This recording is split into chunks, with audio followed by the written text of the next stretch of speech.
ఆది కాండము మొదలుకొని ప్రకటన గ్రంథం వరకు ఈ ప్రపంచం ఏది అంగీకరించదో అలాంటి సూపర్ న్యాచురల్ అద్భుత కార్యాలను చేసే దేవుడే మన దేవుడు. ఎర్ర సముద్రాన్ని 2 పాయలుగా చేశారు. గొర్రెలు కాయచున్న వ్యక్తిని రాజుగా చేశారు. ఖైదీగా ఉన్నటువంటి యోసేపును ప్రధానమంత్రిగా చేశారు. చేపలు పడుతున్న వారిని భూమిని తలక్రిందులు చేసేటువంటి అపోస్తులుగా మార్చిన రోషము కలిగిన దేవుడు నా దేవుడు. అలాంటి దేవుడే, అలాంటి ఆత్మ బలము కలిగిన దేవుడే వాక్శక్తి అనుగ్రహించారండి.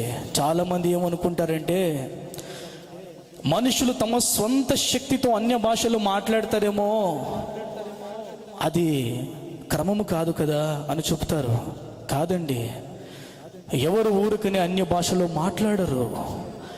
ఆత్మ వాక్శక్తి అనుగ్రహించిన కొలది ఆత్మలు నింపబడిన వారే అన్య భాషలతో దేవుని స్తుతిస్తారు.